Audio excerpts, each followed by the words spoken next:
ನಾಳೆಯಿಂದ ಎಸ್ಎಸ್ಎಲ್ಸಿ ಪರೀಕ್ಷೆ ಆರಂಭವಾಗುತ್ತಿದ್ದು ಎಲ್ಲ ವಿದ್ಯಾರ್ಥಿಗಳಿಗೂ ಸಮವಸ್ತ್ರ ಕಡ್ಡಾಯವಾಗಿದೆ.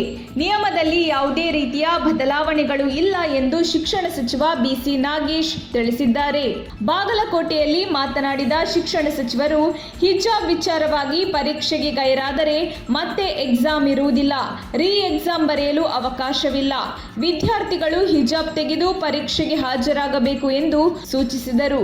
ಶಾಲೆ ತನಕ ಹಿಜಾಬ್ ಹಾಕಬಹುದು, ಆದರೆ ಪರೀಕ್ಷಾ ಕೊಠಡಿ, ಶಾಲೆಯ ಒಳಗೆ ಹಿಜಾಬ್ ಧರಿಸಲು ಅವಕಾಶವಿಲ್ಲ. ವಿದ್ಯಾರ್ಥಿಗಳು ಯಾವುದೇ ಗೊಂದಲಕ್ಕೀಡಾಗದೆ ಖುಷಿಯಾಗಿ ಪರೀಕ್ಷೆ ಬರೆಯಿರಿ. ಪ್ರತಿ ವರ್ಷದಂತೆ ಪರೀಕ್ಷಾ ಕೇಂದ್ರದ ಸುತ್ತ ನಿಷೇಧಾಜ್ಞೆ ಜಾರಿಗೊಳಿಸಲಾಗಿದೆ ಎಂದು ಹೇಳಿದರು. ಇನ್ನು ಬಾಹ್ಯ ರಿಪೀಟರ್ಸ್ ವಿದ್ಯಾರ್ಥಿಗಳಿಗೆ ಸಮವಸ್ತ್ರ ಇಲ್ಲ.